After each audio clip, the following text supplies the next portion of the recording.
For the pledge. Pledge allegiance to the flag of the United States of America and to the republic for which it stands, one nation, under God, indivisible, with liberty and justice for all.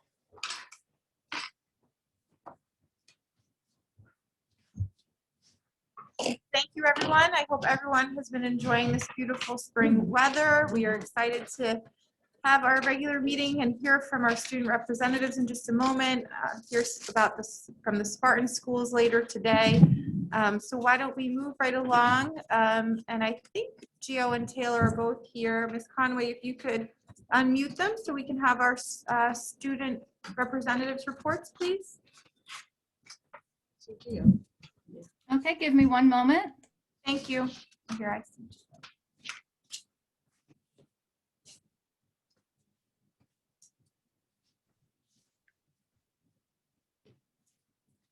Hi, Gio. You want to go first? Oh, yeah, sure. So the gymnastics team lost a tough one to RBC yesterday. I can't hear. Can you hear me? I mean, we can hear. If you could be a drop louder, that would be great. Sorry. Just better. Yes, thank you. So the gymnastics team lost a tough one to RBC yesterday. The wrestling team sends James Farina, Tracy, and JoJo Treese to Phillipsburg for the state tournament this year. The baseball team beat Manasquan 11-1. The boys lacrosse team won 14-2 against Jackson Liberty yesterday. And the girls lax team won 14-6 to Philadelphia yesterday. That is great. It's so nice to hear those updates and so nice to know that all of that is going on. Thank you for that. Is Taylor with us? Taylor? I don't see her. All right. But we can keep an eye out, and if she joins us, we can go back to her. So we'll just keep an eye out to see if she joins us. Thank you. Until then, let's turn it over to Dr. Stepankowitz for his report. Okay, so I have a couple of things. We have some students who we're going to be honoring this evening, and I already see them here. So we're going to be very happy to introduce them. So let me give you a little bit of background. So first off, the teacher involved in this program is Kim Welsh, who teaches in our theater program at the intermediate school. And this involves the New Jersey Junior Thespian Organization. So the New Jersey Junior Thespians is a nonprofit organization. It's a chapter of the Educational Theater Association, which sponsors the International Thespian Society. Their mission is to promote, strengthen, and advocate for theater arts education in New Jersey middle schools.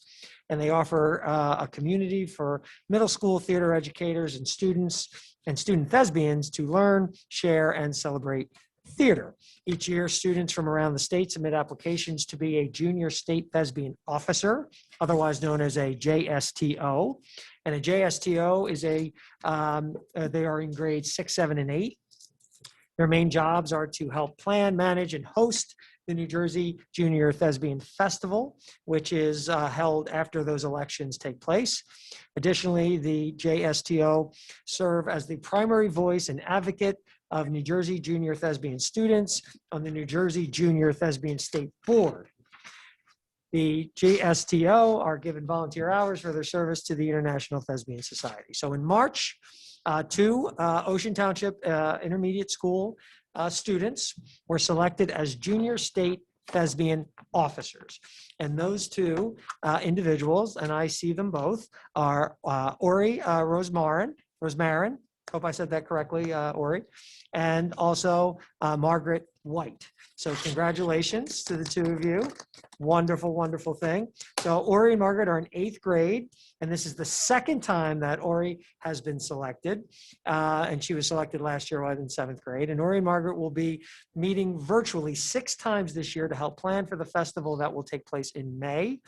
And in addition, they will help lead a class and attend the festival. And once again, Ms. Kim Welsh is the theater arts teacher. So Ori and Margaret, we have certificates for you that I'm handing. This one is for Margaret. Here you go, Margaret. I'm handing that to you.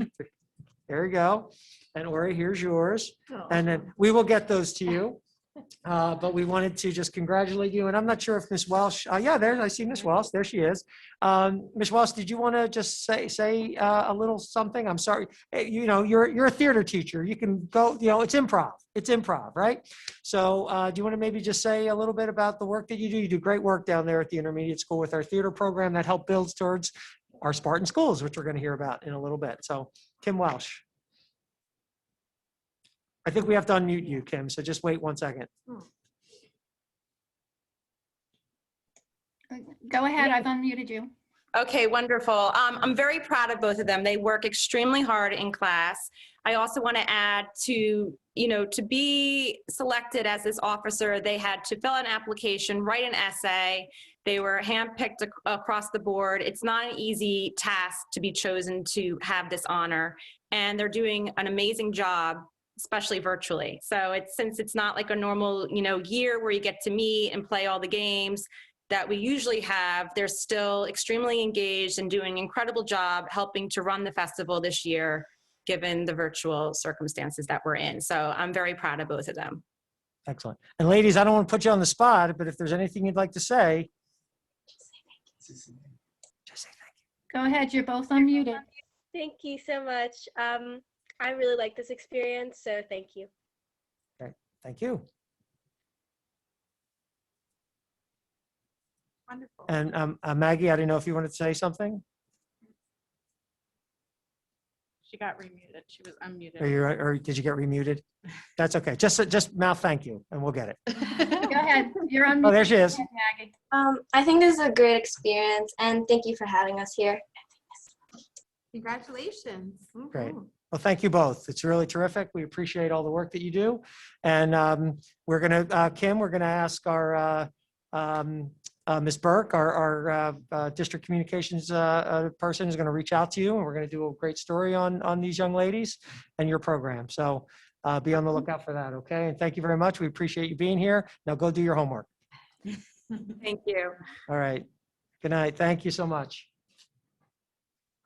Always great to have our kids, which is fantastic, and we love that. We long for the day where we will be able to honor them in person as we used to. I think we're getting closer, folks. We're getting closer.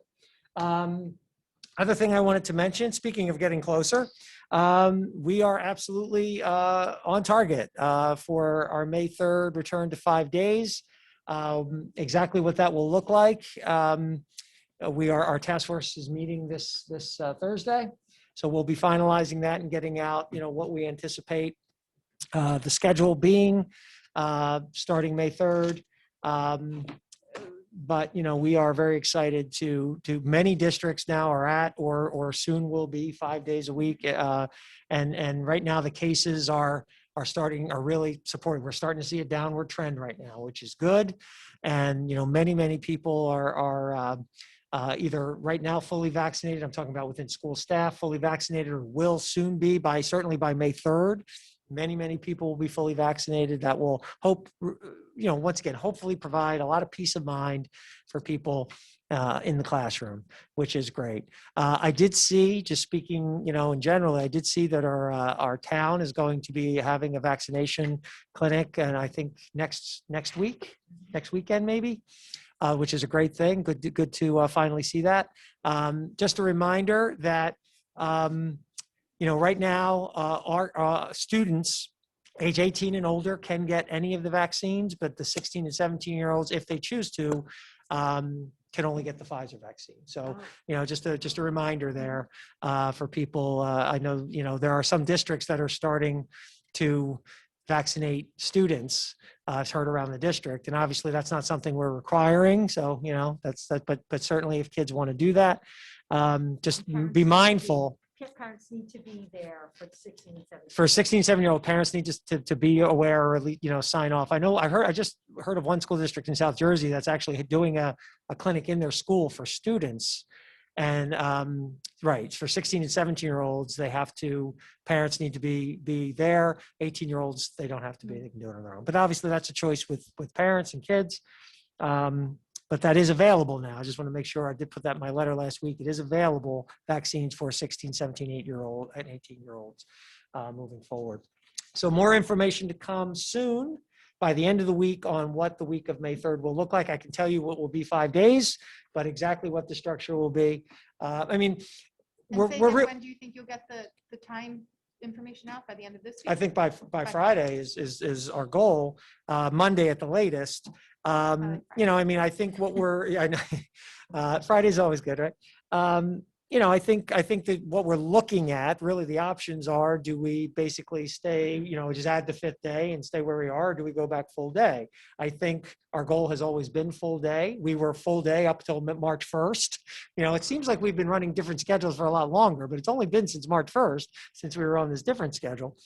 Many schools, Mattawan, Middletown, Homedale, Marlboro, Colts Neck. I mean, many are going back now full day, 5 days a week. And so that's what we'll be talking about primarily in our task force meeting coming up on Thursday. All right. So that's, Perhaps Ms. Burke can share the town vaccine clinic information on our town list as well. yeah, that would be great. That would be great. I will ask her to do that. And then lastly, I'm going to turn a little bit of my time over to 2 people who really truly need no introduction, but I will, and I see Ms. Hegerman just shaking her head, but they truly need no introduction. It's amazing because I remember the board meeting where we announced that we were awarded our 5-year Spartan School Career Pathways Grant. $500,000. I remember I was sitting right over there, and it was, yes, absolutely in front of the tarp.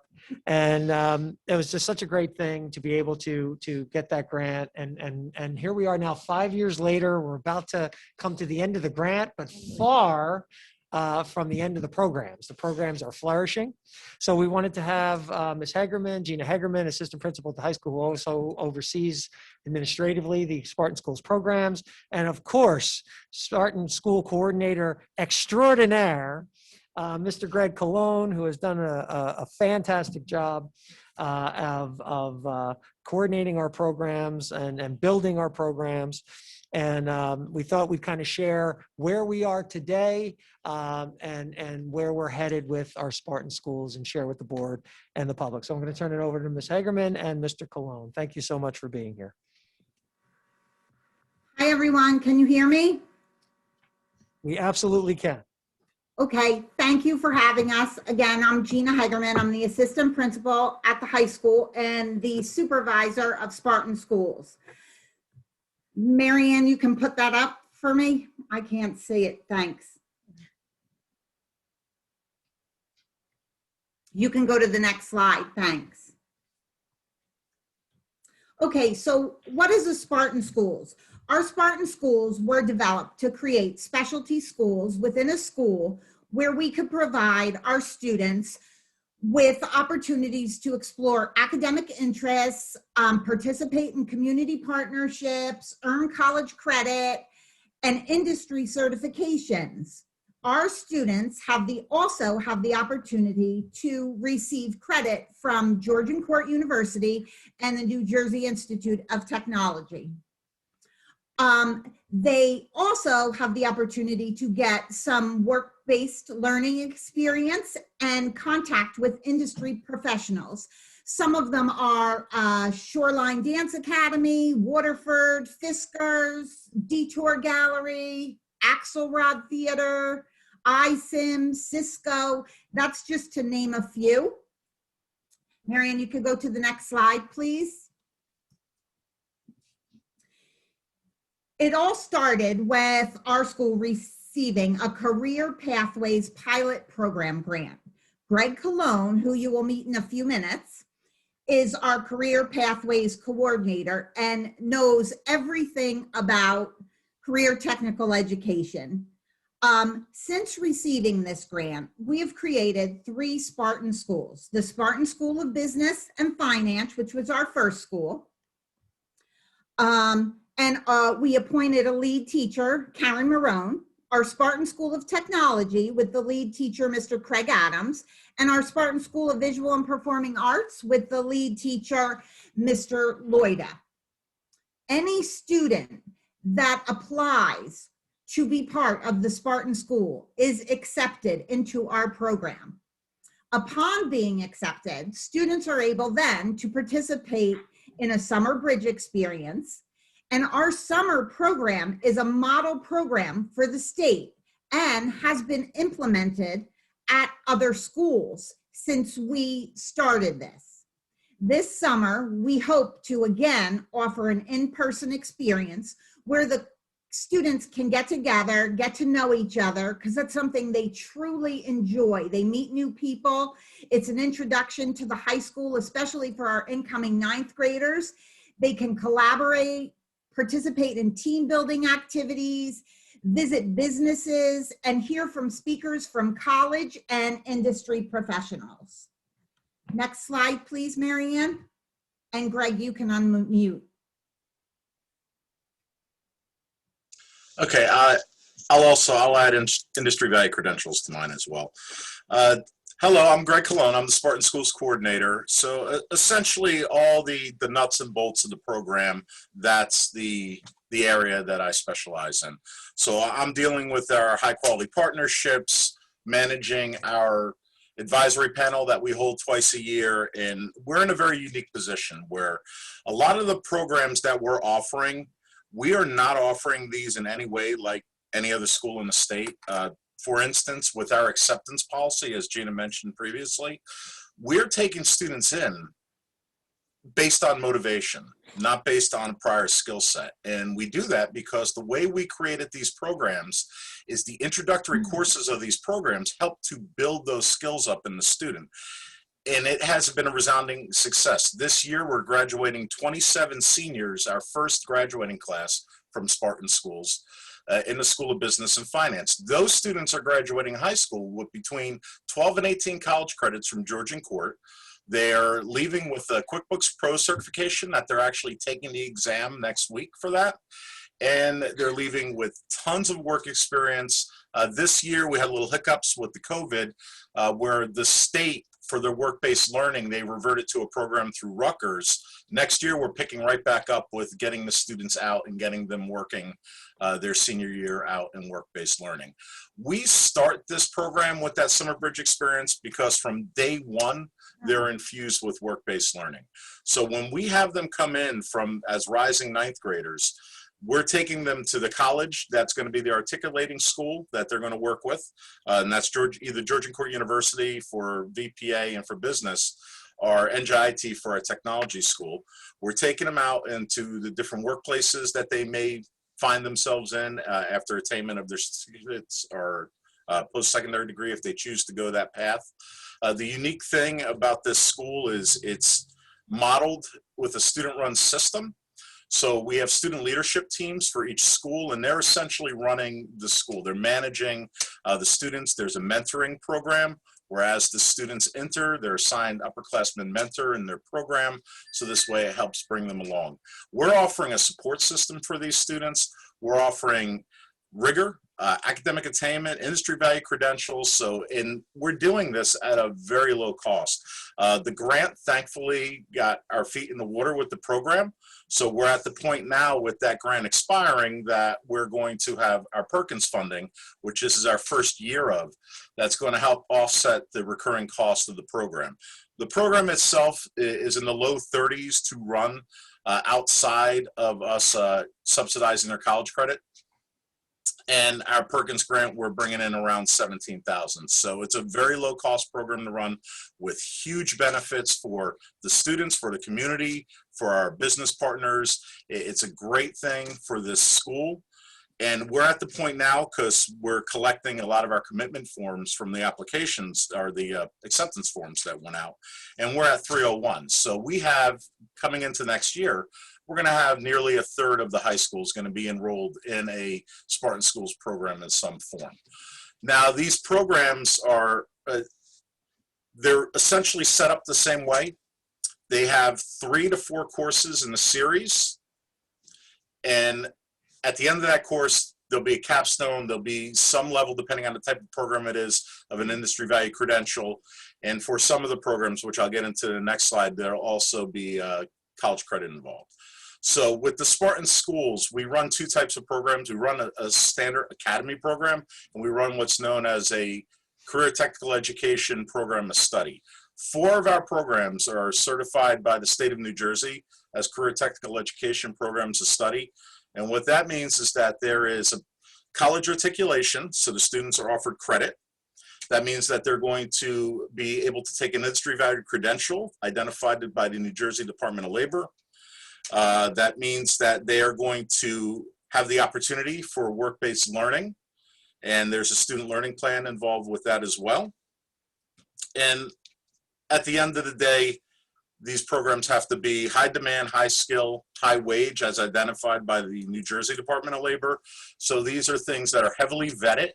Another requirement with these programs is that we're running an advisory panel twice a year. So none of these things that we do, we make up. These are all programs that we're running with input of stakeholders. So on our advisory panel, we have industry professionals, we have college representatives, we have people in administrative roles, teachers at the school. So and we have parents as well.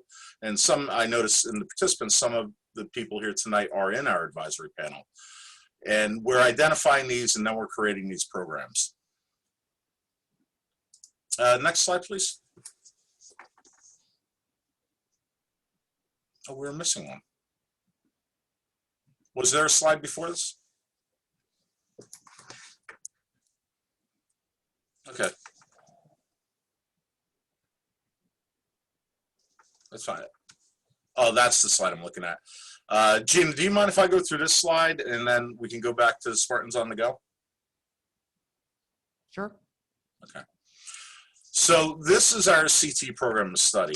So with the Spartan schools, we have our series of programs that we're running. And within that, we have these 4 programs of study that I mentioned before what they were. We have one in finance, we have one, and with those students, they're getting QuickBooks Pro certification. We have a CAD program where they're getting an Autodesk certification, and we have digital arts where they're getting an Adobe certification. And we're doing that all in-house, and that's the unique thing about our programs, is we're actually a Pearson VUE testing center and a Certiport testing center. So everything we're doing with these students is in-house. We don't need to send them anywhere. And the main reason we have it set up like that is all the local vendors that do that testing, they don't have the capacity to have all of our students. Brookdale, for instance, just has 2 terminals that can do the QuickBook testing. We have the capability to do up to 28 with how our setup is.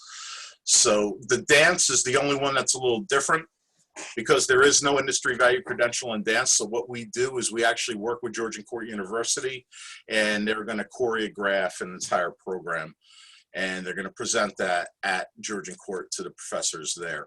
Our dance program is also unique because we are the only approved dance program of study in New Jersey. All the other ones in the state are CT programs, which are not as rigorous, are just identify as a dance academy. When you see a school that has an academy, it does not necessarily mean they're a CT program of study or program. We're in a position where we are, which affords us the ability to earn our Perkins funding every year, which will help offset the course or offset this program. Could you go back to the slide prior, please, Marianne?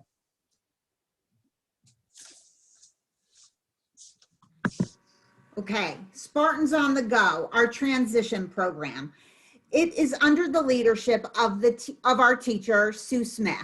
We were the first school in New Jersey to have an 18 to 20-year-old student program. This program is now in its 8th year.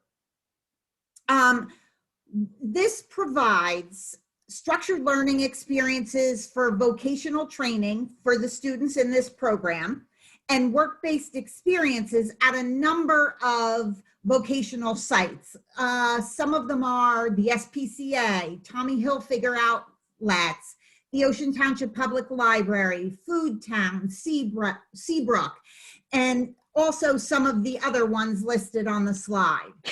This year, Sue Smith and I discussed providing and implementing school-based vocational training for our transitions program students and have them become part of our Spartan schools. They are currently providing Spartans on the Go breakfast cart to the offices in the school where they shop, they stock it, they budget for it, and they advertise. Next year, we're hoping to have the students participate in some of the business and art classes to create an online menu, produce flyers, and market their products with the mentorship of the students that are enrolled in our Spartan schools. This year, there are currently 4 students in this program, and next year, we believe possibly 7 students. Without the assistance and help of Mrs. Smith and her visionary ideas, we would have never been able to do this. And it's really been a rewarding experience. Next slide, Marianne, please.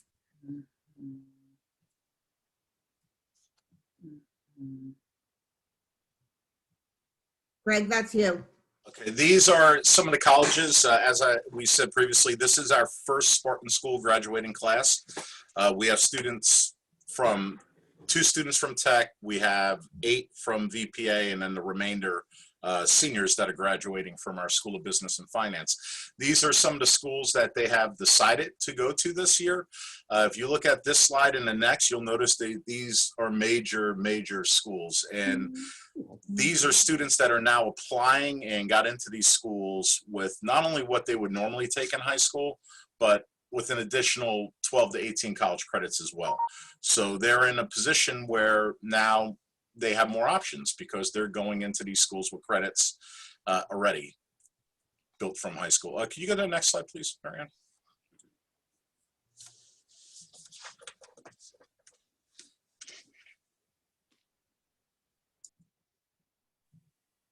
Greg, this is you. You're going to go with this one? So, as we previously discussed, we received and are currently this year receiving 2 grants. We received a $500,000 Career Pathways Pilot Program grant that we were one of 8 schools in the entire state of New Jersey. And you'll notice a lot of times when I'm speaking about Spartan schools and the things we're doing, we're in the top of New Jersey with these programs. We are a model program. Gina and I have spoke multiple times at multiple schools. Patterson's P-TECH program is modeled after our program. We actually went there and helped them set up that program in their summer program. So we're recognized by the Department of Education. They're constantly coming in and interacting with our students. They're coming in and seeing what we're doing in the summer because we have such a unique program because we're the only ones around that are accepting students based on their motivation and wanting to be part of something, and we're succeeding with these students. These are some of the investments that we've made over the past few years with our funding that we've received. We furnished 2 business classrooms with flexible seating, so we got the desk out of there. We set them up so basically we can do virtual work-based learning, and this was before everything over the past year. We already saw the need as these programs expand that we're not going to necessarily be able to get that amount of students in a place of business. So we made provisions already to do a lot of stuff virtually if we need to and send students out as well. So we have 2 classrooms. One we use as a flex room with our computer science program that we're going to be introducing soon. And the other one is solely a business classroom. We also purchased a computer bank. We have 2 actually. We have one for the auto, because each one of these systems that we use for this testing is very unique, and they have very, they have to be set up just for these exams. So we have one that we use for QuickBooks that we also use for our accounting courses. And then we have one that we use for Autodesk in our CAD classes. This way we're able to offer these programs in-house to our students. We have a real-time stock ticker in one of the business classrooms that we have set up as a conference room when we have our flexible seating in there. We have flexible seating School of Technology room. We purchased a lot of equipment for our technology program to get that off the foot. We have a 15-needle embroidery machine that we just received. And the inaugural embroidery job that we'll be doing with that is the students are going to receive stoles. So when they graduate, they're going to get white silk stoles that we're embroidering in-house with the Spartan Schools logo for their school and if they're in an officer position. We have Trex robotic kits that we're utilizing in our Technology Student Association competitions and in the classroom for programming and robotics in the makerspace. We have a vinyl printer that we're using in-house. And I'm going to get, at the end of the slide, I'm going to discuss, because there's actually we're going to be using a lot of this for production within the school. We're going to have a school-based enterprise that we're going to start. We actually just finished ordering the remainder of the equipment we needed for it. And the vinyl printer is going to be a big part of that. We have laser cutters, laser printers. We received an Owl Pro 360 for people that have never seen that before. What it is a device that fully automates a conference room. So as the speaker, someone in that room speaks, it will automatically zoom to them. So this way it's fully interactive for when we have a virtual field experience with the students. We have 3D printers for the lab, laptop carts. We've been subsidizing college credits. So right now we have reduced credit with New Jersey Institute of Technology and Georgian Court. So what we did is we utilized a portion of our grant to actually decrease that cost to increase access to the students. So this way, that's never going to be an issue with them coming in, and they're going to be able to receive their credits. So we used a portion of funding for that as well. As I said, this equipment, we have an overarching plan with that. Next year, we've been discussing it this year. We will be creating a school-based enterprise that we're going to run with all of the programs. We're going to run with the digital art programs, the tech programs, business programs, Spartans on the Go program. And we're going to be selling promotional materials. So the students are going to run the entire business. The business students will do the business and sales end. Spartans on the Go will do packaging and delivery. Tech will do the manufacturing and the design. And then digital art will help with the marketing material and the creation of a catalog that we're going to distribute. So we're going to have an actual business within the school. We got the idea from Trenton Central High School, which actually does that, and they make awards. So if you receive an award from any state agency in New Jersey, that was actually made by students in Trenton Central High. So we're going to do something similar to that, and we're doing it with promotional material with the equipment that we helped finance through the grant. This is all industry standard as well. So when we have advisory panel meetings, and we get all the stakeholders together, we're actually looking and we're seeing what's being used now. How is it being used? Is it productive to have it? Is it going to lend it to a high demand, high skill, high wage occupation for the student? So we're looking at all of that as we're purchasing and making decisions on what to purchase and what to offer to students. And these are just results. And now with our Perkins that we're receiving annually, we're going to be able to get even more to help bring our students to the next level. Next slide, please, Maria. Okay, so on the horizon, as Greg said, our first Spartan School graduating class is this year, and that's the School of Business and Finance. We're so proud of them and how far this program has come. We have 100% of enrolled students will be graduating from our Spartan schools. We will continue to look for new industry partners. In the past, Greg and I have gone out and presented our Spartan Schools programs to the Chamber of Commerce and the Rotary Club to encourage industry professionals to take part in our advisory committee and to work with our students. We have, as Greg said earlier, our business and finance students have the potential to receive 12 to 18 college credits upon leaving high school. We hope to continue to improve our enrollment and hope to have some tuition students also enroll in our Spartan schools. Some of the ways that we are getting the word out about our school to non-Ocean residents is by advertising our open house in local newspapers.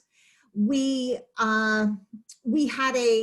presented to Dr. Stefankowitz, asked the K-8 only districts to come, and we presented our programs and our offerings to them in hopes of garnishing some type of excitement and interest in our Spartan school.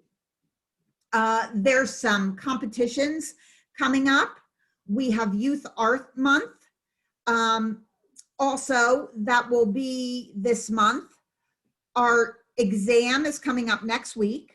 You know, we're even getting the support of TOIS with the support to help us boost our enrollment by offering some new electives this year, like dance, maybe some coding courses, and some Spartan leadership courses, which will all be feeder programs for us.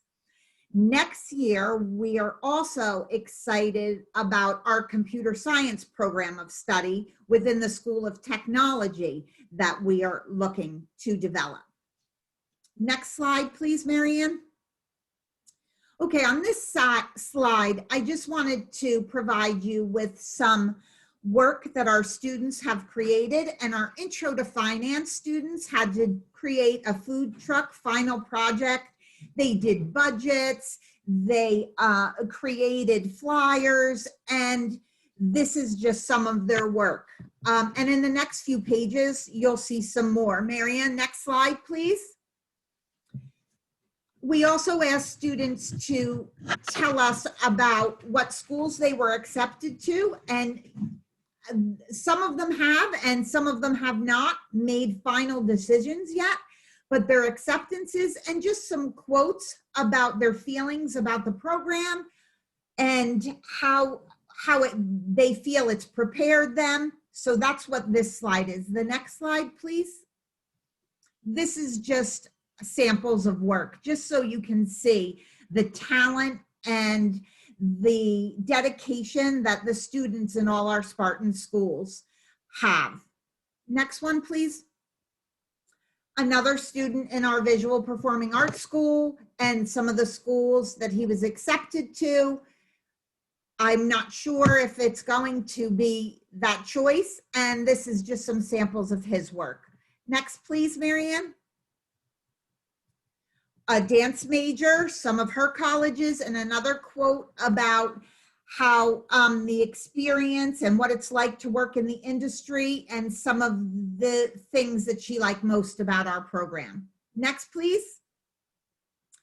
This is just some testimonials from some students and some parents about their experiences within the Spartan schools, just for you to see. And you can look at this when you have some more time. The next slide, please. This is our Spartan Schools Programs of Studies. On our website, we have a Spartan Schools page. That is a live link, and when you have time, you can click on it. You will be able to see videos of what our of the equipment that our School of Technology students are using, what they're creating, what they're building, what our visual performing arts students are doing, and our business and finance. We have a video about Spartan Schools, information about the Summer Bridge program. So anything Spartan Schools is in that link. The next is the course descriptions. Oh, Marianne, could you just go back one? Sorry. The course descriptions and the program of study, which will give you course planners. It'll talk to you about what courses have college credit opportunities, our dual enrollment programs, our AP courses, and exactly what you would follow if you were in the School of Business and Finance, what class you would take as a 9th grader, 10th, 11th, and 12th. Next slide, please. This is just for you to know, anyone and everyone that's interested in anything that our students are doing, anything that's coming up, please follow us on Twitter or Instagram. And this is our Spartan Schools on social media, just to keep you in the loop. Next, please. And then that's it for our presentation. Unless Mr. Colon, you have anything you'd like to add? I do have one more thing to add.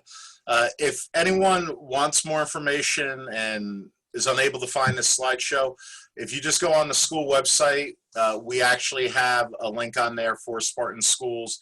There's one in high school and there's one in teaching and learning as well. We have a huge amount of material on there that you can browse through for each of the schools. We have an FAQ link in there for questions that you may have. Additionally, I also wanted to put out there this year, our ed tech at the high school, Tim Spaeth, Gina and I, we're creating a virtual student handbook as well, because these programs have reached a point now where they're so large and there's so many moving parts and so many students are involved that we've decided that this is the time for us to move to have a handbook for those students. So that's also going to be on the website in the next few weeks after that's completed. So please, please, please visit our website. Please link on our social media. We have a ton of great things going on that we'd love to share with you. Thanks, Gina. Thank you, everyone, for having us and doing this. We really appreciate it. We're really excited about the schools and what our students are doing, and we're just proud. So thank you for having us. Thank you. Thank you for that presentation. I think it was really wonderful for the board and for the public to hear all about it. The Spartan schools are really such a treasure for our district, and it's wonderful to be able to see them showcased this way. Ms. Parlam. I just wanted to say, I remember 5 years ago or so when this all began, and Dr. Stefankowitz and Ms. Weldon were working really hard on the grant, and I'm sure many of the other administrators. And I remember at that time I was president of the board, and I got invited to Trenton to hear about the CTE programs. And I remember walking out of that meeting saying, oh my gosh, this would be amazing for our district. Well, this has far exceeded my wildest expectations. You guys, not just you, the two of you, but the teachers who work this program, your vision, your enthusiasm, your encouragement. There isn't a student that I have spoken to that has had anything bad to say about this program. It makes me very proud of our district. And it's been an amazing thing. I mean, better than I could have ever imagined. So thank you all, and you should all be commended, really. Janice, thank you. Yeah, Mr. Banks. Yeah, I just want to say I thought that was the whole program ever since I've been on the board has been something that I always thought was great. You know, when you're entering college or you're entering the workforce, preparation is really key. You know, going through the grind of a specialty is invaluable. You can't really kind of replace that. And you know, both my daughters are in, one graduated from business school and the other is in a business school at Ohio State. And I know that they probably would have benefited from this kind of program. So Jim, you should have done this a while ago, but we'll talk about that later. Oh, you mean the presentation of the schools? No, but I just want to congratulate you. I really think the program's super, and as much as we can double down on it, I would love for us to do that. So I just loved it. Yeah. Thank you. Ms. Hayes. Ms. Hayes had her hand raised, and then Ms. McGovern. I'm blown away by this presentation, and I think part of the reason why I'm blown away is because I didn't know probably 70% of what Mr. Colon and Ms. Hagerman said. So I just find it fascinating and fabulous. So I commend everyone. And I did submit some questions beforehand, and I think you answered them all. If I have any extras, I'll send them separately. But so kudos to you. I had a few quick questions. The advisory panel, you had mentioned that, you reach out to chambers and stuff like that. Are we reaching out to Ocean Township parents and Ocean Township just regular residents or people who are former parents, our business professionals? So if I can answer that. Go for it, Greg. The way our advisory panels run, it's actually through the state of New Jersey. So they have very specific personnel that will be on that panel. So we have administrators, child study team, teachers in field. We have industry professionals in the programs. We have parents, and we have parents from all throughout the high school and some intermediate school parents. And all in all, when we're running a normal panel, we have close to 70 invites of that. We would get about 50 that come in. We're also involved with the New Jersey Society of Certified Public Accountants, New Jersey Society of Certified Financial Planners. We're involved with the New Jersey Manufacturers Extension Program. We have the Department of Labor in attendance. We have Workforce Development in attendance. We have pretty much everyone we would need to meet the requirements through the state. And we also have board members from time to time. So if you'd like to get invited, we'd be happy to have you. Yes, please, sure. Okay, so if you're a regular student not in the Spartan schools, which sounds like what, 2/3, because it's such a popular thing, you can't take the Spartan schools classes, is that correct? You can. So can. the way the program is run, these classes run as one elective a year, depending on prerequisites. So some of the programs, of course, you're going to have a prerequisite before you take the course. You're not taking managerial accounting before financial accounting. But we have students in all of those programs in all of those courses that are not in the Spartan schools. Okay. And my last question is just a comment, sort of, I don't know if Ms. Burke is on tonight, but you know, the journalist in me was tweaking my ears when you said a lot. So I think there's so many story ideas and evergreen, you know, amazing social media posts that you mentioned tonight, separate from things that I've seen, you know, on your Twitter feeds and everything. So I think the more you guys blast out videos, all these cool things that the students are doing on the district's page, I just think the better to market the Spartan schools. So I heard like 12 ideas in there of things that I think are visual and you can take pictures of, and that would, It's remarkable that 1/3 of the incoming classes can be part of this. Ms. McGovern?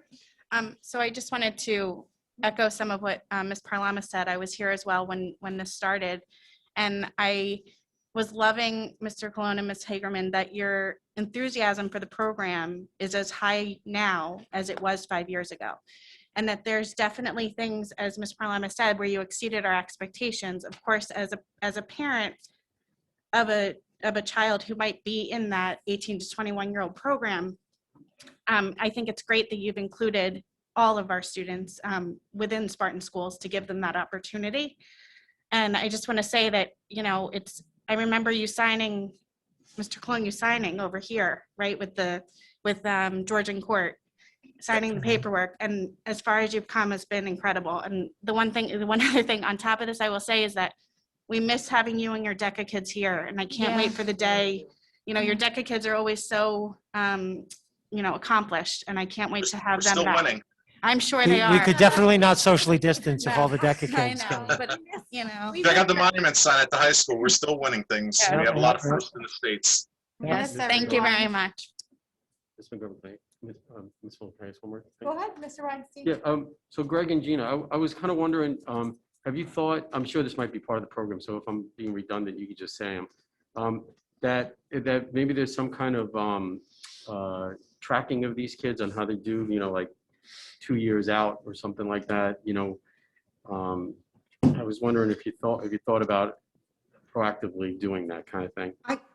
I think that this is the first graduating class, but just like we've done in the past with some of our AP students and where they've gone and how their experiences were in college, I think that we absolutely will track them and see what majors they're going into and things like that. I would love to see that happen in the future. This is our first graduating class, so I don't have much information, but absolutely that is absolutely going to happen. Because you know, the first year of college is always a challenge, right? So statistically, we're better having kids prepared and we're able to show that they are thriving as opposed to being in that minority that has to transfer or drop out. That probably echoes some good things for the program as well, you know?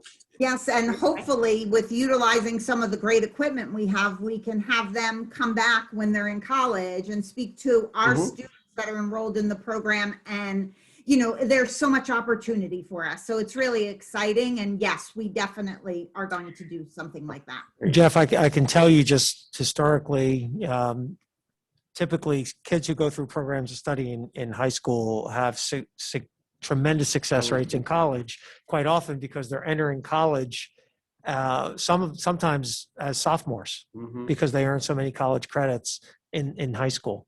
And so the success rate of kids who are considered CTE completers, as the technical word from the state, is very high, very high. So I anticipate that our kids will be, you know, fall into that same place.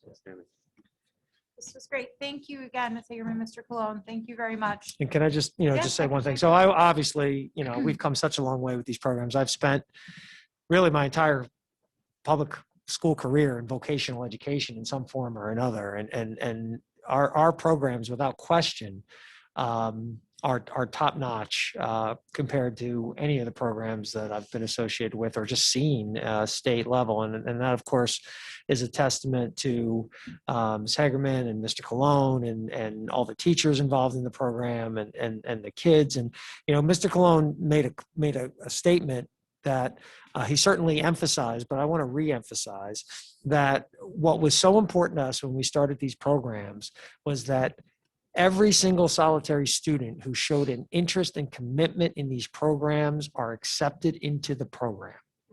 And unlike a lot of other schools where there's entrance examinations and they got to do like backflips and juggle and a lot of these things are set up so to become almost like elitist programs within the schools, for us, it was important that all kids had access and anybody who wanted to be there and committed themselves to being there had that opportunity.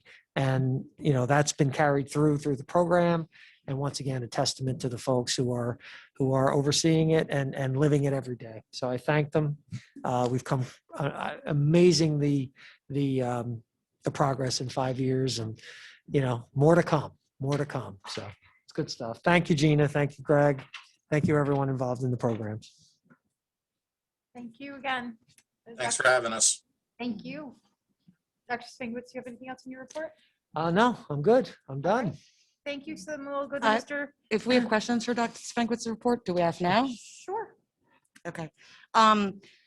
Since we had, close to 60 cases in the last 2 weeks, COVID positive cases, I'm just wondering what the conversations with the health department were. I have had probably about 5 parents ask, like, is May 3rd still on? Is this still on? Why are we still open?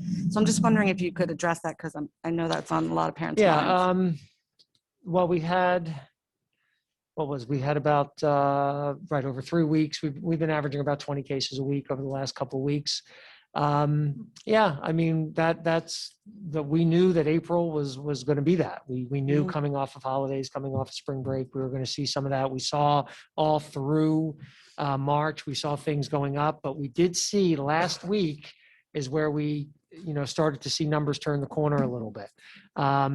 Ocean Township active cases saw a slight decrease from the week before. That was the first time that had happened since the end of February. And the Central East region, which is, Ocean, Middlesex, Monmouth, and Union counties, as per the state weekly COVID report, saw a pretty significant decline from about 40 cases per 100,000 to about 33 cases per 100,000, which was a nice drop. And, based on the numbers we've seen over the last couple of weeks, I anticipate that will be even lower this coming week. So, like I've said before, this is what we're going to see. I mean, this is what it's going to be. We're going to see cases. Hopefully, we'll continue to see fewer cases.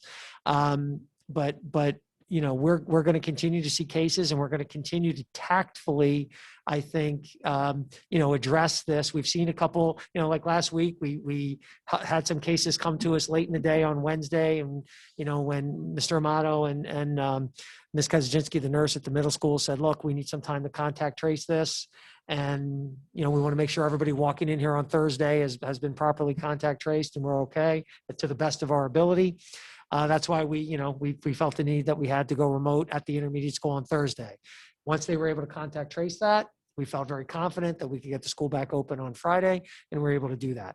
I'm certainly not going to say that the days of the 2-week closure are over, but I think if you look at the state guidelines and really what the ideas of the Health Commission is to keep schools open as best you possibly can and getting more away from the long-term closures and more to those tactical types of things, 1 day, 2 day, grade level, classroom. We have a couple classrooms right now that are quarantined in one of our elementary school. A lot of times some of that happens because, particularly, I've said this before, at the younger grades, the kids, they're all over, so it's harder to determine who exactly is a close contact, who's not. So we out of precaution, we might quarantine in class. So, I think that we are absolutely of the mind of moving forward. That is supported by the Health Commission, and I think this is what we're going to see. I think we're going to see cases, and we know a lot more now. We're actually hopeful that if we move, if we can move into the yellow, so if the numbers keep moving the way they are, we may be able to actually move into the yellow region within a couple weeks. We're not that far off. Mm-hmm. And if that happens, then that's going to open up a whole other, it's going to open up a lot more things for us in terms of not having, our quarantine duration may be able to come down. There's a lot of good things that might happen once we go to yellow. So, we'll see. I mean, it's still day by day, right? But our philosophy and the philosophy of the state and the Department of Health and the Health Commission is, we've prioritized educators in vaccination. So many educators have been vaccinated. The idea of doing that was to give them peace of mind and to keep schools open. That's the whole idea. So we feel comfortable and confident that we're going to be able to do that. And you're going to still stick to the Friday letters from now on, right? Just so, Yes. just so we know what to. Yeah, when to and expect. obviously if there's something, that needs to come out Worthy of before bigger, Friday, okay. then we will do that. But the once a week Friday letters. Okay. Okay. And once again, we do the dashboard. If there's a case that, I will readily admit, we did not do the dashboard today, so it'll get updated tomorrow because I was unavailable to do the dashboard, but we'll do it tomorrow. But we've been doing the dashboard pretty much every day to let people know what the cases are. So you can always review the dashboard to see how the cases grow. And what was nice is we just had a bunch of active cases come off the high school because of things that occurred over spring break. So that was good because that active number was frightening, but a lot of that was a result of the spring break and things that came to us all right after spring break. So that's come off. So that's, it's a little bit more manageable right now. Thank you. I appreciate the update. Mr. General? Okay, just a few things. First, a thank you to Michael Kaplan, who's a resident who donated 2 pallets of 8-ounce pumped hand sanitizer to the district, and also donated more to the OEM and the township. So that's 3,696 bottles, if you're wondering. So that's a good thing. So Did we have a contest to guess how many? No, they came in packages and we did the math, so we figured it out. Do the math. It's all about doing the math. Was Okay. this a personal donation or a company I think it's a donation? company Oh, person that's great. through their company. Yes. Also, the USDA has come out with extending the, as everyone knows, our lunch and breakfast programs, which have now been free to all residents, regardless of income levels. They've extended that program now through June of 2022. Just came out yesterday. We don't know the details as of yet, but so that will be a good thing. So we'll have more discussions coming up as to with Sodexo and how and what our food service program will look like. This summer, if you remember, what we did last summer. So how what it'll look like this summer, if this summer at all, and how how it'll look next year. So more discussion on that to come once we get more information on this extension of the program and what it involves. So that's a good thing. And then lastly, as everyone knows, we have our public hearing on the budget for the 21-22 budget next Tuesday, 7 p.m. So we will have a presentation. There's information on the website now. More information will be coming. We will send out a blast to everyone, letting them know that the budget information is on our website and in preparation for the public hearing on the budget next Tuesday. We did the tentative budget that was approved by the board previously has been approved by the county business administrator, and the county superintendent of schools, or not schools, county superintendent for the county. So they approved our budget, so we're ready to go. We've talked about different changes that we may, the board that we may implement next week. So we'll be prepared to have options for the board. And then we'll make that decision next week. We'll make a presentation. We'll talk about it, see where we are. Hopefully, we're hoping to get more information regarding some of the new federal funds, but nothing has come. I was hoping to get it by tonight, but we have not received anything as of today. But we've been meeting again administratively, the principals, and really going through some options going forward. Now, of course, you know, those grant funds no decisions need to be made on that yet. But as we know, they're kind of linked together on some things in regards to the budget. So, we have to make a final decision on the budget next Tuesday, but we have more time on the grant, the ESSER funds, or what, we're receiving. So, so there's some links, but we'll go through it all in detail next week. And really, that's it. Are there any questions on that or anything? Just Mr. John, actually for Dr. Stankowitz, when you send out the update regarding return to Wednesday instruction, will we also include what that's going to mean for the change of food distribution on Yeah, Wednesdays, that's a right, all part, involved in one? that's been a big part of those discussions. And absolutely that, we'll have to, obviously, depending on exactly the schedule for those days, we'll determine. But what's very important to us, obviously, is that parents and kids still have access at a time that works, so that's really important. Absolutely. Thank you. Any questions for Mr. Jonro? Do we know what the percentage of fully remote students are in the district out of the 3,200 students or whatever? Are we at 20%, 40%? Oh, well, once again, I know it more by school. So I know that Wanamasa and Wayside are about 10%. Dow Avenue is about 15%. The intermediate was about 20%. And I want to say that the high school, I'm happy to say that the high school has probably come up to about, and Dawn can probably correct me because she looks at these numbers all the time. I want to say the high school is somewhere between 30 and 35% remote right now. Is that a good one? Yeah, 35%. 35%. So obviously, this 35% of 1,000 is more than 10%, is a big chunk, so, that's about 350 kids right there. So, but that's the breakdown basically by school. And how many free meals are we giving out every Wednesday? Is that still staying kind of stagnant? It's actually gone down a little bit as more students come back yeah, to school, and we would expect it to continue to come down as we continue after May 3rd or as we continue through the year. All right, thank you, Mr. Jonro. The following are a series of motions to be read by the committee chairpersons. All motions have been discussed at a recent public work session. Some motions have been approved at a public work session, and the minutes for the approved items are posted on the district website. At this point in the meeting, we will now conduct the first of two public comment sessions. The first session will be open for public comments on agenda items only. The second session will be at the end of the meeting and can be on any topic. Would anyone from the public like to comment on any agenda item at this time? And as a reminder, please send a message via the chat to the help desk if you would like to make a comment or ask a question. Ms. Conway, is there anyone in the queue?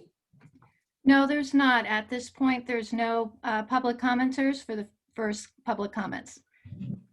Thank you, Ms. Conway. And as a reminder, we have a public comment session at the end of the meeting as well. We will move then to action items, approval of minutes. Mr. Weinstein.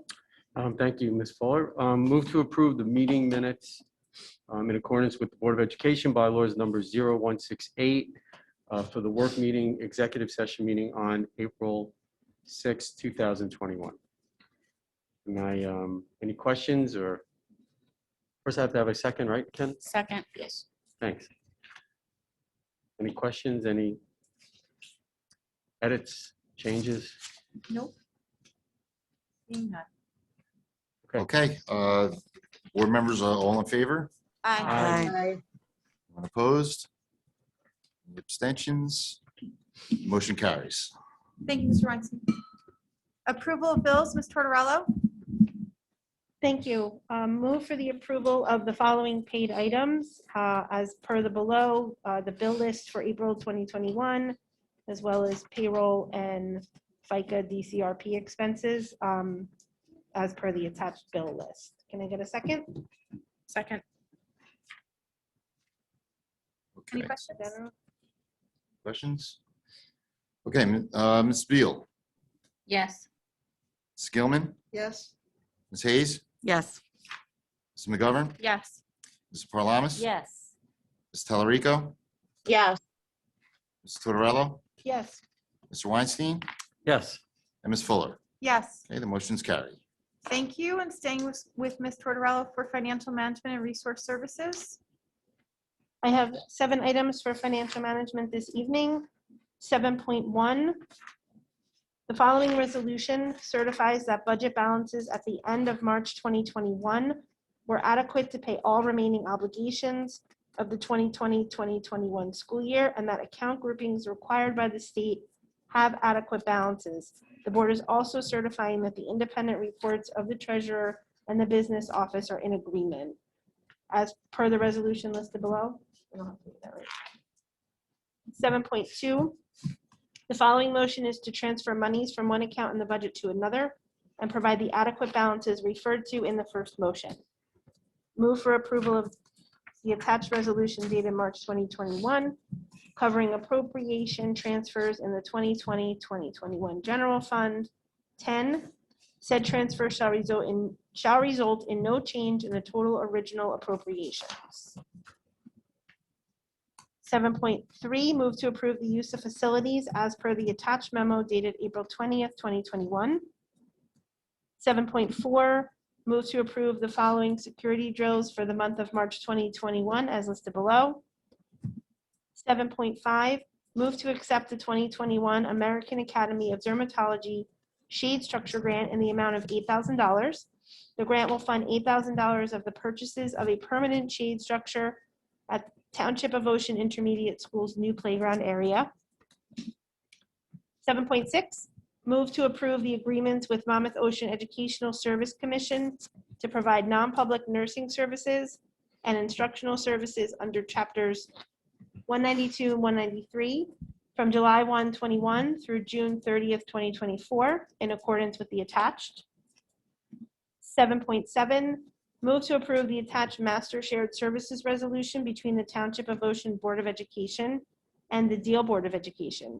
Addendum 1 details the scope of the shared cafeteria services for the period of July 1, 2021 through June 30th, 2022.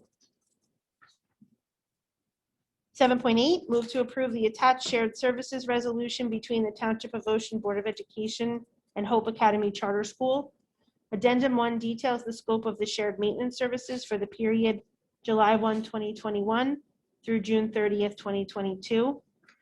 And last, 7.9, move to approve the agreement with New Jersey School Boards Association on behalf of the Alliance for Competitive Energy Services, Cooperative Pricing System for Technology Products and Programs.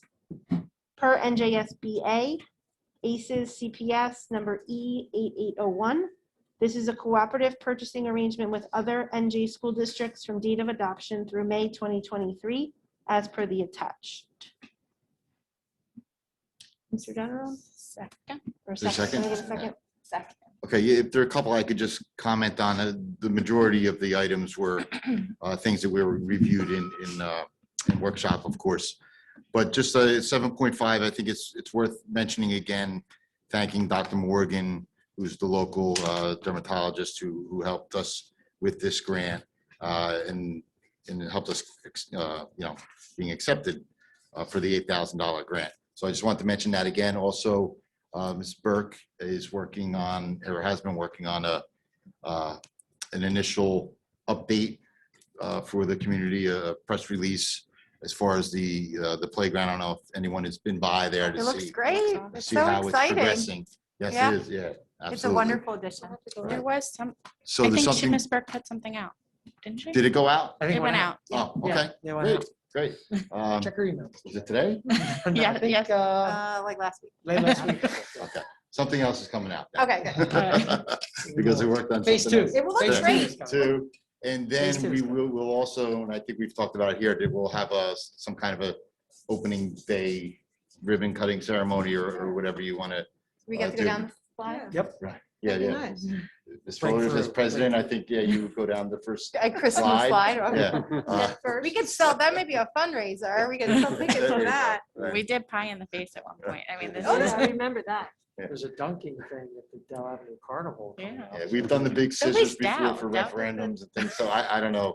We'll definitely do something because we have, as you remember, we have Robert Wood Johnson that donated $100,000. We have Camp David who donated $20,000. We have That'd be great. this grant, Dr. Morgan, so we have some people that we can certainly invite, and with it being the, maybe we can make I'll call Greg Yeah. Cologne, and maybe we can get something made by the You know, students. like something we could. Yeah. put- Yeah. Yeah, so, I'll write that down. Greg's still on. He probably Is he heard you still say on? that. Did you hear that? We're giving out. After words. that, I was just lurking in the background with my camera off. Okay. If you send me an email, I can work through anything you need. Oh, sounds great. Maybe we'll do some kind of sign for the area. We have the capabilities. It's great, I great. love it. Plaque on the pole. Yeah. Okay, so the projected date is around the mid-May. So once we know with the construction where we are, then we'll put all that together and we'll get something out. So just want to update that. 7.3, I want to go back to that. This is our use of facilities. Of course, this has been a monthly discussion as we go through the pandemic. And as the board had earlier allowed applications to come in from out of from not in school or in district applications to come in. We do have our first one on the agenda, so I just wanted to point that out. Of course, we have our normal regular AYF and United Soccer. We have our Spartan camps on there that have been regulars over the years that are basketball and soccer. And then we have the return of the Liquid Church application. So just to note on that application, what we did do when they put in for their dates, we did ask them to push back a few dates, Sundays, so that it aligned with when students would not be in school.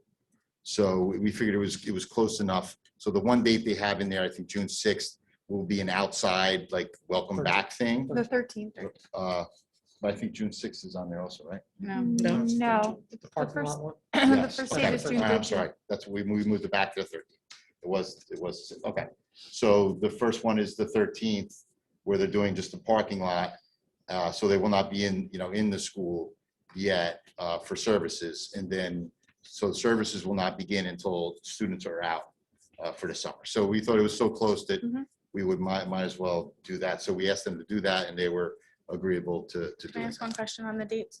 The September 5th, I know we're not starting till the 9th, so that gives us like 3 days. We're comfortable. I know we've done where the first day of school, we didn't do that Sunday before the first day of school. Yeah, because there's enough time. But since there's enough It was time. because it was the next day. Right, It was okay. one day, yeah. We have done that though in the past year, right? Yeah. The 5:30 a.m. startup, is that just to set up? Yeah. It it's set seems up, awfully yes. early. And do you know how many classrooms they'll be utilizing? I remember you said something about daycare during the services. Yes, the number of classrooms are down because I do not think they anticipate the amount of participation that they've had in the past. Let me see. 6 classrooms. I think that's down from what it used to be before, pre-COVID. Ken, what's the rationale for going all the way to the end of October at this stage when we have no idea what things are going to be like?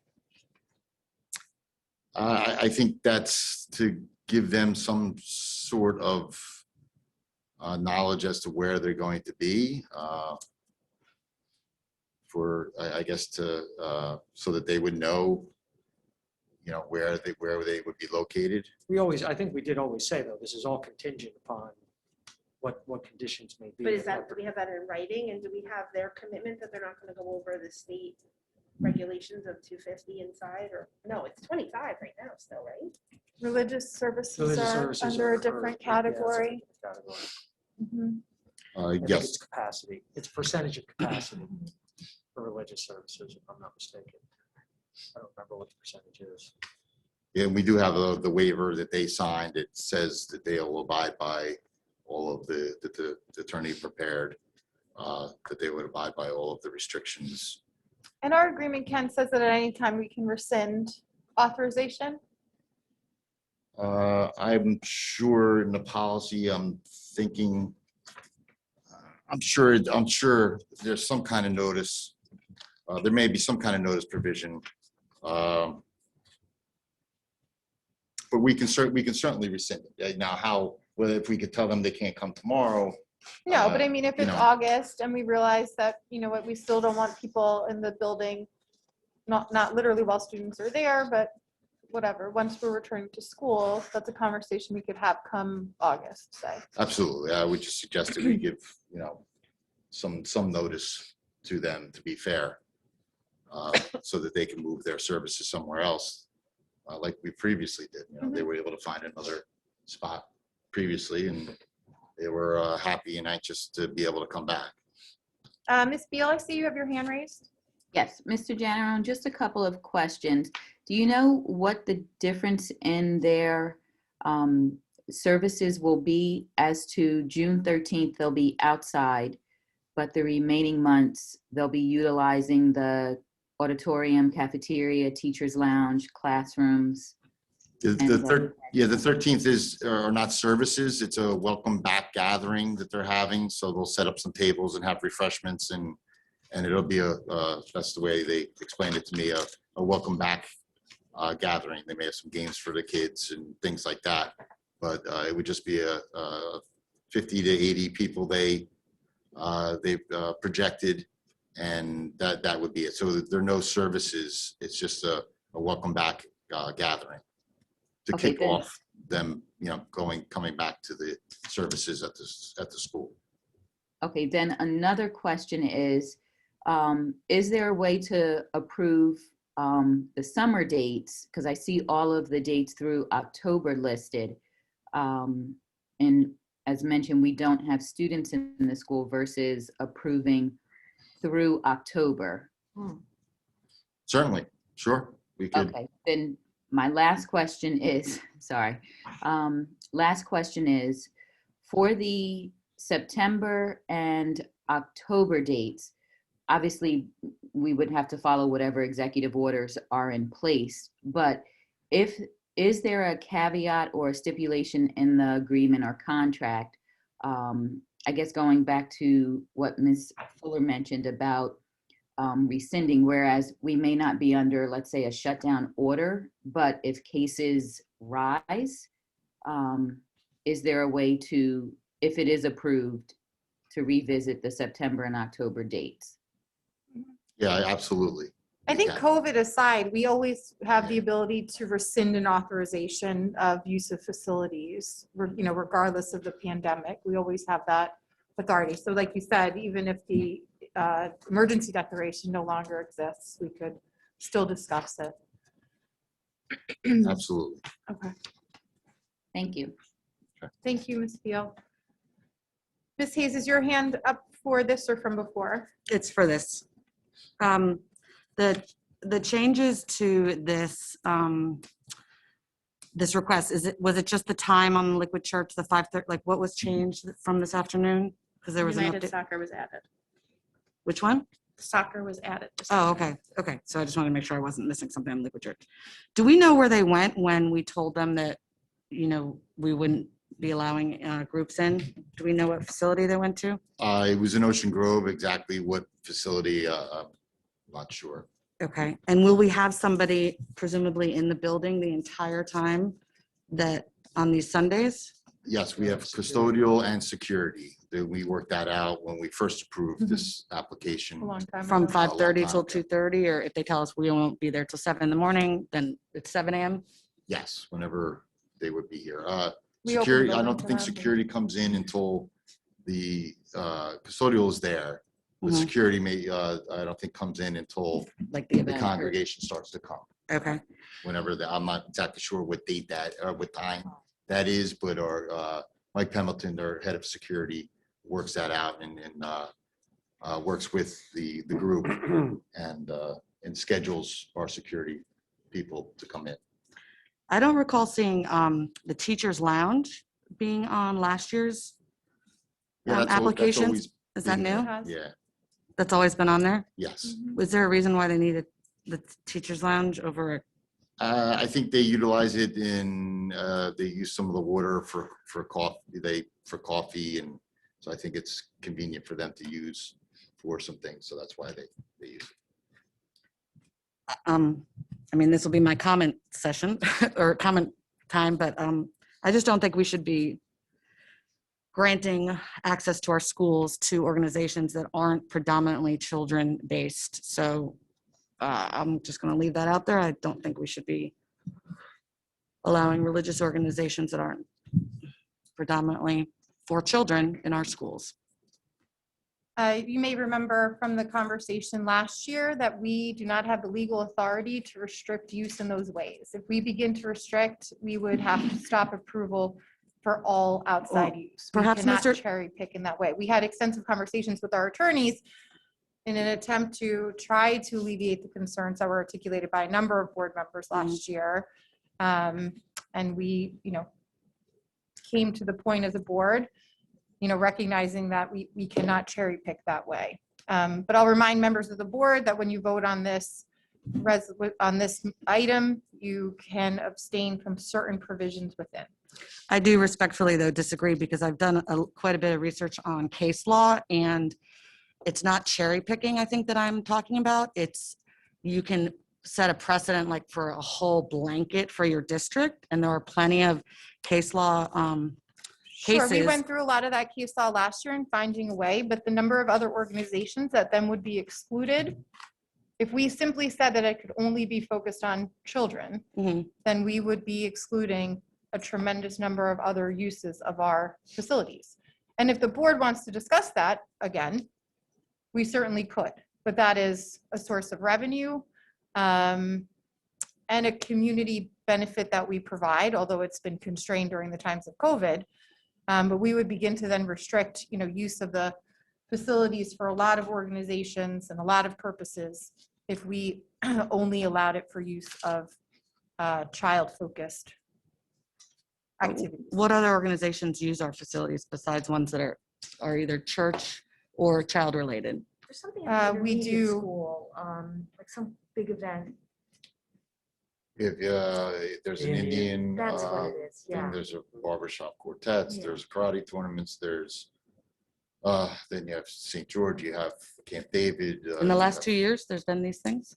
Well, not through Well, COVID. not in Without a year, child I can tell you focus. that. Prior to March, yes.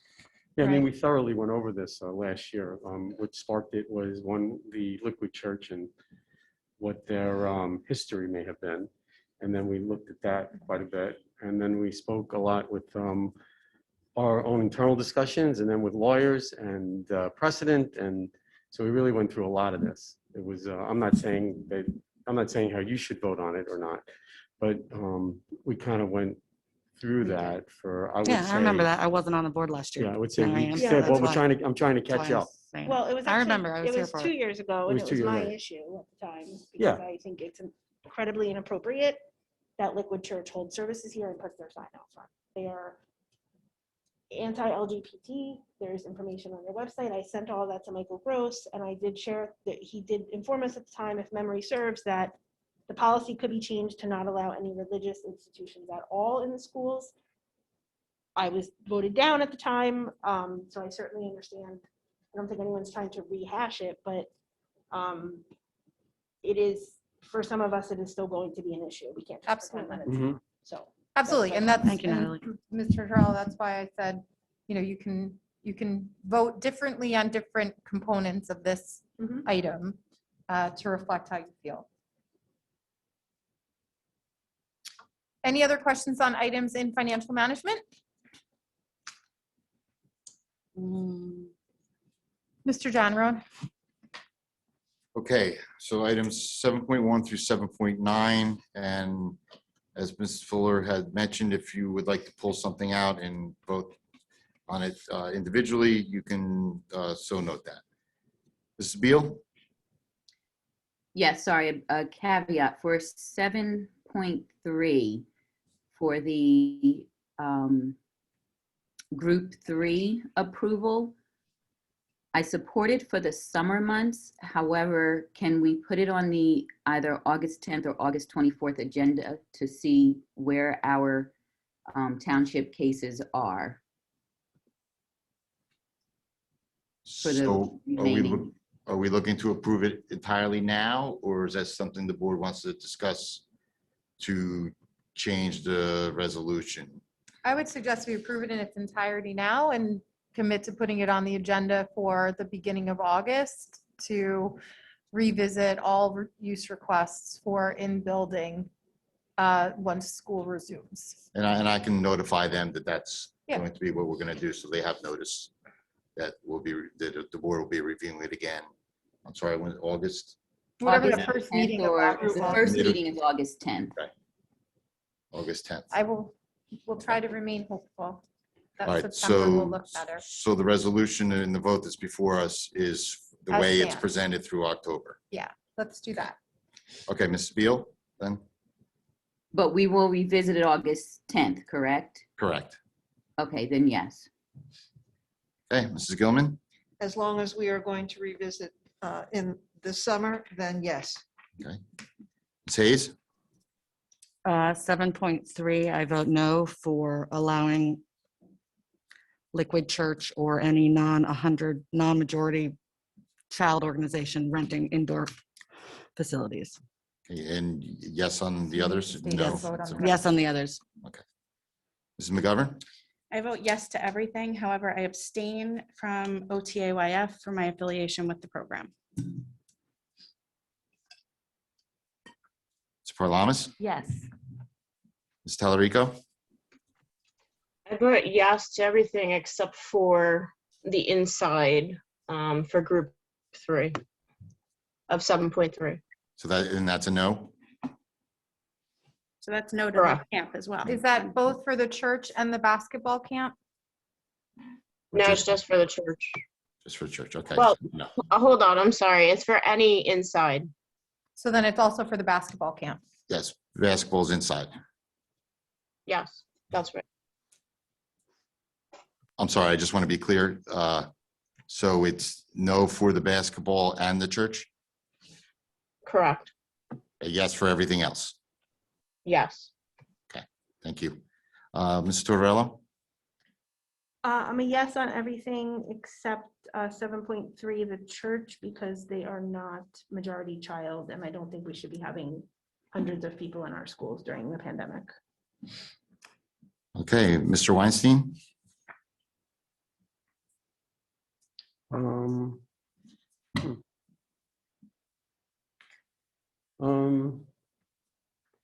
I'm gonna say yes, but I'm gonna just go with the August 10th meeting. The rest of that. Okay, Ms. Fuller? Yes.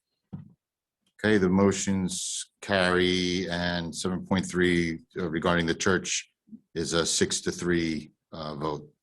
And so that carries also, and it will be on the agenda for August 10th to look at it again. And I will notify the church that that will happen.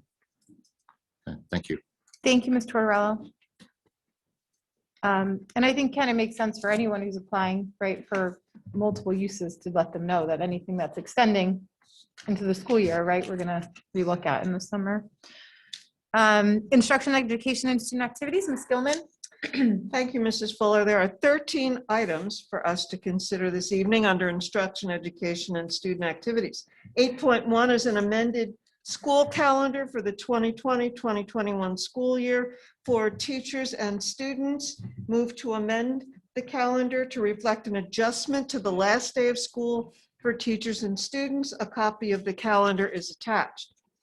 8.2, the amended work calendar for 10-month employees. Move to approve amending the 2020-2021 work calendar for 10-month employees in the following job categories: attendance officer, computer lab assistants, instructional assistants, security monitors, and 10-month secretaries, to reflect an adjustment to their last day of work. A copy of the calendar, which is attached. 8.3, clinical teaching experience, alternate route.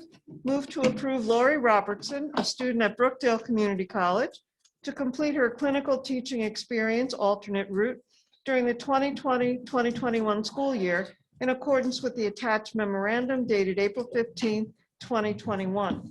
8.4, curriculum writing hours. Move to approve curriculum writing hours to be completed before June 30th, 2021, in accordance with the attached memorandum dated April 9th, 2021, as listed below. 8.5, early field practice. Move to approve Julia Nascali, a teacher at TCNJ, to fulfill her early field practice hours during the 2020-2021 school year in accordance with the attached memorandum dated April 15th, 2021. Internships, 8.6, move to approve college university students to fulfill their internship requirements for the 2020-2021 school year in accordance with the attached memorandum dated April 15th, 2021. 8.7, out-of-district private tuition. Move to approve out-of-district private tuition for the 2020-2021 school year in accordance with the attached memorandum dated April 15th, 2021, as listed. 8.8, out-of-school suspension report for the month of March 2021. Move to affirm the district's out-of-school suspension report for the month of March 2021 as listed. 8.9, a partnership agreement with Monmouth University. Move to approve a partnership agreement between Monmouth University and the Township of Ocean School District for the period of 2020-2021 through 2025-2026 school years.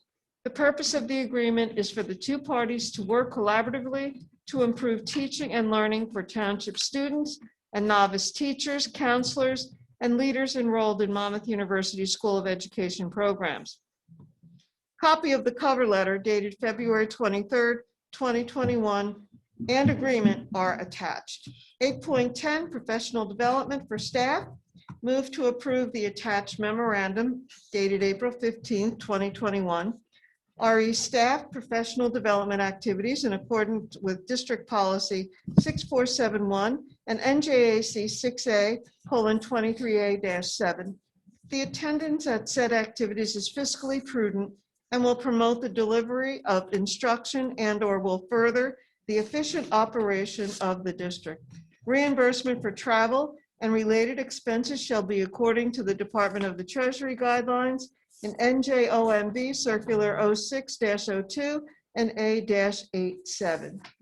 8.11, a settlement agreement and release.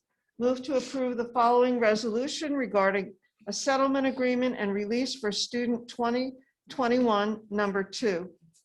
Whereas the board is a party to a special education due process action pending before the Office of Administrative Law bearing OAL docket number EDS 3794-20, and whereas the parties wish to amicably resolve the pending matter without any further legal action pursuant to the terms presented to the board in a settlement agreement.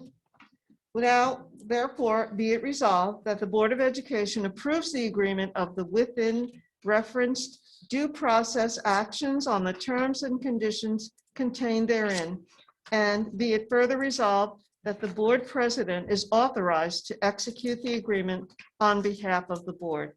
8.12, textbooks for next year. Move to approve the purchase of the following textbooks for the 2021-2022 school year for the mathematics program, for visual and performing arts program, and social studies K through 5. 8.13, HIB. Move to affirm the following harassment, intimidation, and bullying HIB incident summary reports for the 2020-2021 school year. The reports were previously provided to the board by the superintendent of schools. The board has reviewed the reports and affirms the superintendent's decisions for March, April, 2 reports in April of 2021. Thank you, Ms. Anyone Gilman. care to add I'll to that? second. Mr. There's a second from Mr. Weinstein. Second? Yeah. Okay. Any questions or discussion? It- Okay, so 8.1 through 8.13. Mrs. Beal, Yes. Mrs. Gilman, Yes. Ms. Hayes, I think I'm a yes for all of them. for all. Okay. Ms. McGovern, Yes. Ms. Paralamas, Yes. Ms. Talarico, Yes. Torello, Yes. Can we do 2 yeses on getting the school year shortened? double yes. It's the Okay. longest summer ever. Mr. Weinstein, I'd say, can I get a name there? Yes to all, with the exception of 8.9, where I'll recuse myself. and Ms. Fuller. Yes, Okay, motion's carried. thank you, Ms. Gilman. Personnel, Ms. Paralamas. Yes, Mrs. Fuller, I have 9 motions this evening. First, I'd like to move to approve curriculum writing to be completed by teachers on or before June 30th, 2021. In accordance with the attached memorandums dated April 6th and 16th, 2021, teachers will be paid at a rate of $35 per hour. 9.2, I'd like to move to approve Mary Ann Perugina and Monica Poniros as instructional assistant bus aid substitutes for this school year. 9.3, move to approve the following resignations: Donna Drury, elementary teacher at Wanamassa, effective April 1st, and Jennifer Moore, special ed teacher, part-time at Wayside, effective July 1st, 2021. 9.4, move to approve an unpaid family leave of absence as designated under FMLA and NJFLA for Brittany Sinkavage, guidance counselor. Sinkavage, I'm sorry, guidance counselor, Ocean Township High School for the period of September 1st through November 19th, 2021. Mrs. Sinkavige's last day of work will be June 18th. 9.5, move to approve an unpaid family leave of absence for Hugo Baez Baptista, custodian 1 at the high school, for the period of June 21st through August 27th, 2021. 9.6, move to approve a revision to an unpaid family leave of absence for Kristen McKenna, educational technology teaching specialist at Wayside, to reflect an earlier return to work date, June 1st, 2021. 9.7, move to approve Rosa Mozo as a substitute custodian for this school year. 9.8, move to approve pending completion of required paperwork, Tara Hollywood as a substitute teacher K-4 for this school year. And 9.9, move to approve for the 2020-2021 spring track season, Dana Lee Lewis and Samuel Kinningham as volunteer track coaches at the high school. Do I have a second? Second. Mr. General. Okay, Mrs. Beal, Yes. Mrs. Gilman, Yes. Ms. Hayes, Yes. Mrs. McGovern, Yes. Ms. Paralamas, Yes. Ms. Talarico, Yes. Ms. Tortorello, Yes. Mr. Weinstein, Yes. and Ms. Fuller. Yes, Okay, the motion's carried. thank you, Mrs. Paralamas. At this time, is there any old business from the board? Mr. Weinstein? Yeah, so about the policy, where we are. So I, myself, Jim, and Ken had an email exchange. So Jim, you said that you are close to being able to send us some things? Yeah, I've reviewed all of the mandated policies that were out there, not all the regulations yet, but all the mandated. So I think that policy-wise, we can put forward to the committee a good amount. Okay, to so if you review could just do that by within the next couple sending weeks. us, giving us a week's Mhm. thing, and that way we can also need some time to coordinate between myself, Grace Ann, and Irene on how to, and you're out of it, obviously yourselves, to put something on the calendar so we can do that. We could be nice if we can have that done before there's an M in the month. So that before there's an M in the month, yeah. So we can do it before there's an M in the month? Yeah. Next couple days, we'll be able to send that. Yeah, Great. I mean, Yeah. Great. yeah. When's the next, what month is this? This is April. April? Oh, May. Oh, okay. I think we originally said, I think, a 4 or 5 week time, so if we can stick to it, that'd be great. Thank you, Mr. Weinstein. Sure. Any other old business from the board? I just have one quick question.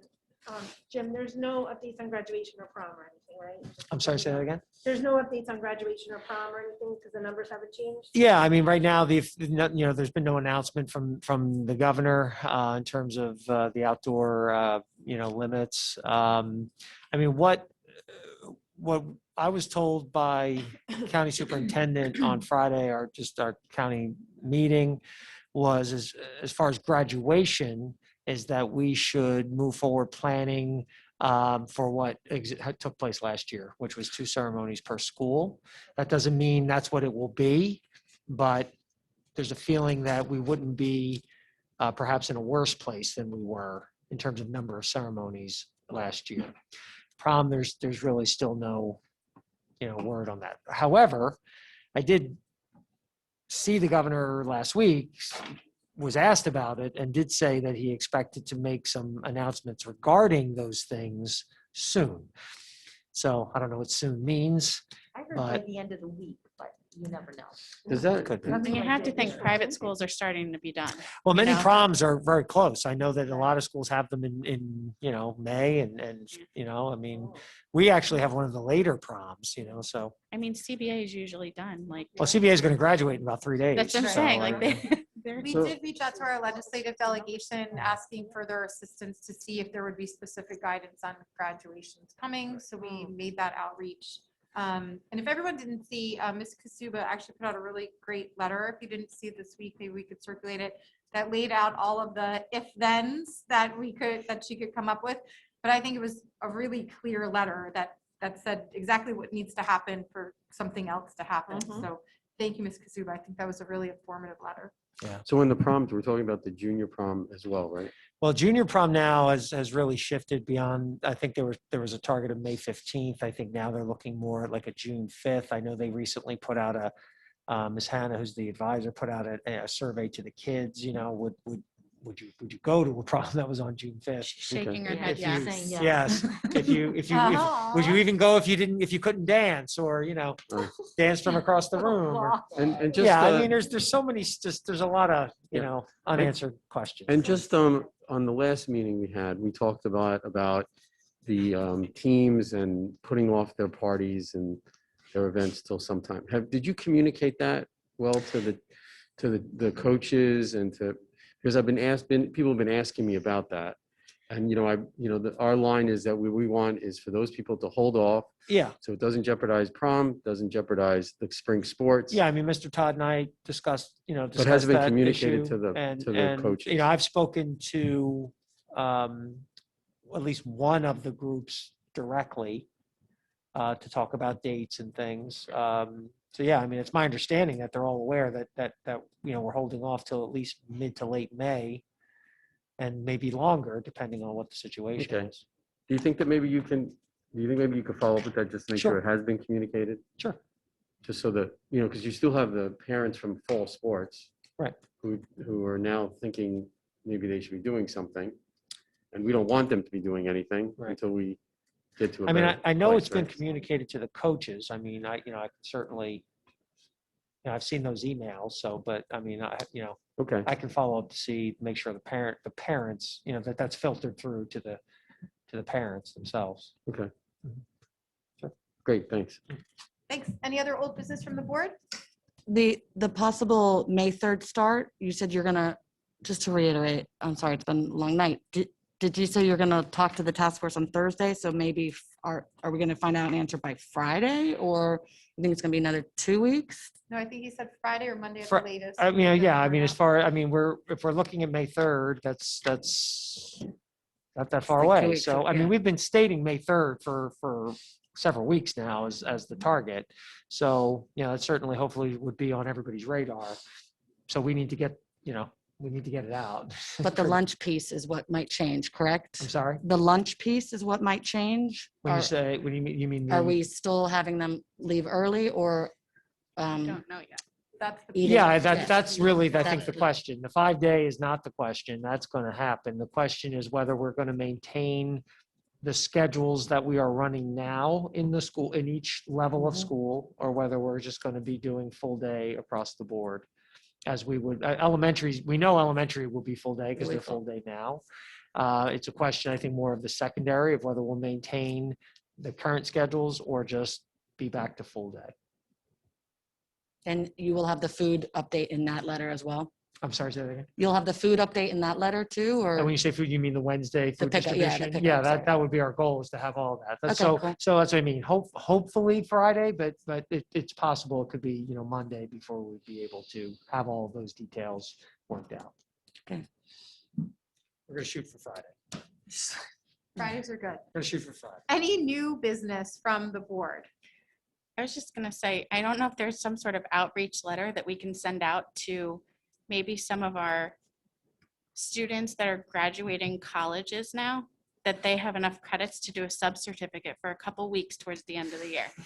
It might, tweet it out or something, because we're always looking for subs, and Yeah, it actually, we do tend to see, Mhm. usually during winter breaks and the end of the Yeah, year. we do always tend get to an see that. I mean, influx. I don't know that we're gonna see it this year, but. But it might be worth tweeting out, just say, hey, Sure. you know what? It's just an idea. You, new graduate. Yeah, We're looking for people. Any other new we business from might, the we might board? sit you 2 weeks before you come back, but yeah. All right. Public comment on any item, excuse me. At this time, we'll conduct our second public comment session, which can be on any item. Ms. Conway, is there anyone in the queue for public comment? Yes, there are. There are 2 people in the queue right now. Our first is Sandy Abdelaziz. Thank you. Go ahead, Ms. Abdelaziz. Hi, can you hear me? I can. Hi, Sandy Abdelaziz, 30 Dune Road in Wayside. I just have a couple things I've been hearing throughout the whole night, and I meant to comment earlier, but I got distracted. Spartan schools are fantastic. I just want to put it out there. My daughter is a junior in the School of Technology. She's been an officer since freshman year. Absolutely loves the school, and Mr. Cologne is her idol right now. He took her to Disney last year. They got to do the, if he's on right now, I can't remember. It's Youth in Education series down at Disney. They got backstage of the, what's the racing car ride. They got backstage of there. They got to go behind the scenes in the coral reef. It's just amazing what Disney did for their youth that he had down there last year. And that was pre-pandemic, which was awesome. They're just doing fantastic things in the Spartan schools, and Mr. Cologne and Ms. Hagerman have been amazing. And I am also one of the parents on the advisory board, and what we do every 6 months is come up with some great ideas that we try to move forward with. So it's been a great experience all 3 years. So I just wanted to put that out there. Thank you. Mr. Weinstein, I just want to let you know from what I've seen on Facebook is the soccer and football banquets have both been postponed till the end of May. So boys soccer and football banquets have both been postponed till the end of May. So just so that I heard that go through. I also did read in the news today that the governor should be announcing the proms and graduations at the end of this week. So that was also something. Now my real thing I wanted to talk about. I can't speak for intermediate school at all, but I do know for a fact that if we change the schedule again, parents are going to be in an uproar, but I'm just putting that out there.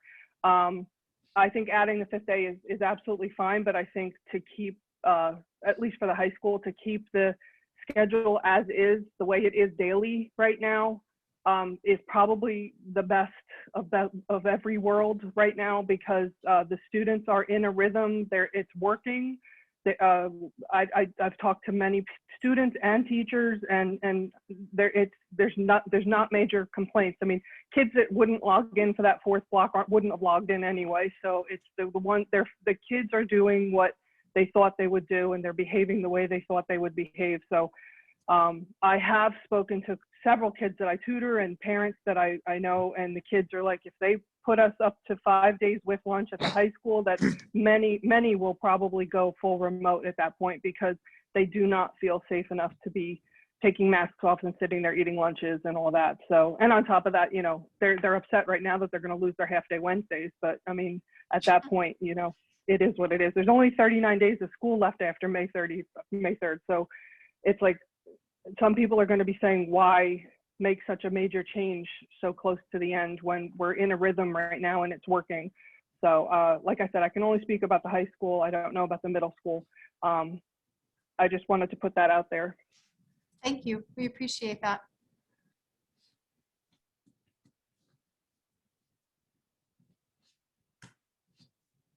Ms. Conway, was there someone else in the queue?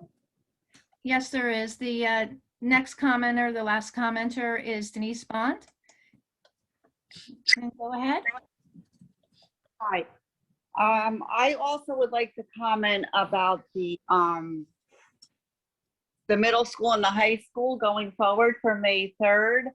I would suggest that we move to full day with lunches. My one daughter, I have, a couple kids in each one, but my one daughter has biology and another subject, Spanish, which are her third or fourth period, and she does not do well with remote learning at all whatsoever. It just doesn't work. As well as for many other kids, it doesn't either. So in that, you can get gym, which is second period, 4 or 5 days a week in school.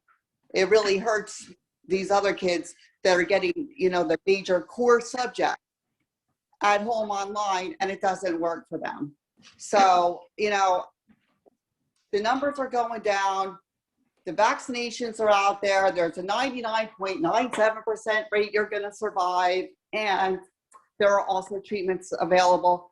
I don't see why and there's 156 districts that have full day school with lunches. So I don't see why we shouldn't be able to move toward that at this time for May 3rd. Thank you, Ms. Bond. I appreciate that. So we will look forward to that update from Dr. Stankiewicz, hopefully Friday, possibly Monday, but imminently. A lot of pressure about Friday. A lot of pressure. I feel a lot of pressure. But nearly imminently. Ms. Conway, has anyone else joined the queue? No, there is no more commenters. All right, so that said, motion to adjourn the meeting? Motion. Second? Adjourn. See everyone next week for the budget meeting. Thank you.